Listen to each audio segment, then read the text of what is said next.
بسم اللہ الرحمن الرحیم۔ السلام علیکم، میں ہوں راشد آوان اور آپ دیکھ رہے ہیں خبر بصر۔ چلتے ہیں آج کے ویلاگ کی طرف۔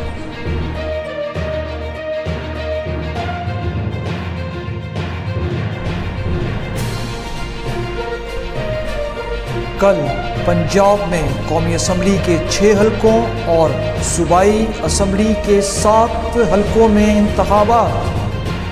ان حلقوں میں ضمنی انتخاب کے لیے انتخابی سامان کی ترسیل جاری۔ الیکشن کمیشن کے ریٹرننگ آفیسرز کو غیر جانبداری ہر صورت نبھانی ہوگی۔ کسی دباؤ کو خاطر میں نہ لانے کا حکم۔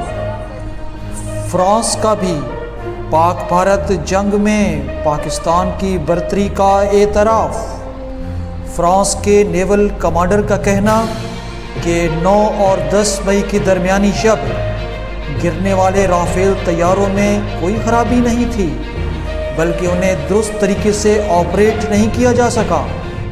اس مارکے میں پاکستان فضائیہ کی برتری بہت زیادہ تھی۔ ان کا یہ بھی کہنا کہ برتری J-10C کی نہیں، پاک فضائیہ کے پائلٹس کی تھی۔ دبئی ایئر شو میں بھارتی طیارہ تیجاس گرنے کی ذمہ داری بھارت نے امریکہ پہ ڈال دی۔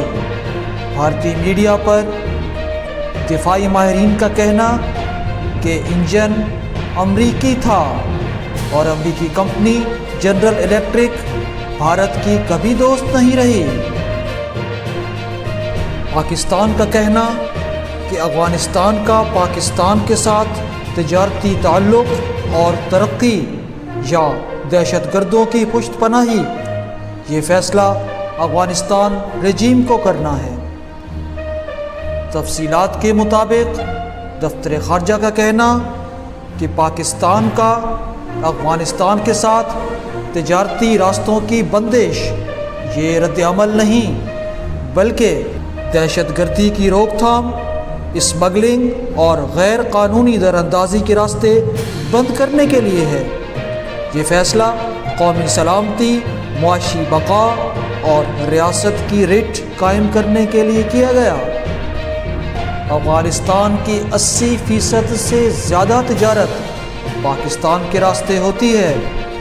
پاکستان سے سامان افغانستان میں 5 دن میں پہنچ سکتا ہے، جبکہ ایران سے 8 سے 10 دن اور وسطی ایشیائی ریاستوں سے 1 ماہ سے بھی زیادہ عرصہ لگ سکتا ہے۔ پچھلے 3 ہفتوں میں افغانستان اپنا $200 ملین سے زیادہ نقصان کر چکا ہے۔ پاکستان افغانستان تجارت کی بندش عام پاکستانی پر کوئی اثر نہیں پڑتا، لیکن افغانستان کو بہت بھاری قیمت چکانی پڑ رہی ہے۔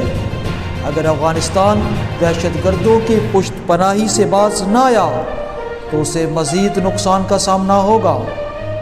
پاکستان کے ساتھ تجارتی تعلق اور ترقی یا پھر دہشت گردوں کی پشت پناہی، یہ فیصلہ افغانستان رجیم کو کرنا ہے۔ اور اب کھیل۔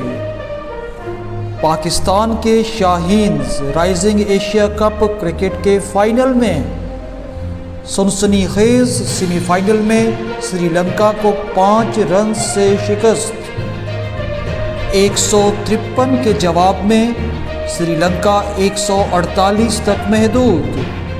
غازی کی 50، سفیان اور سعد کی 3 وکٹیں۔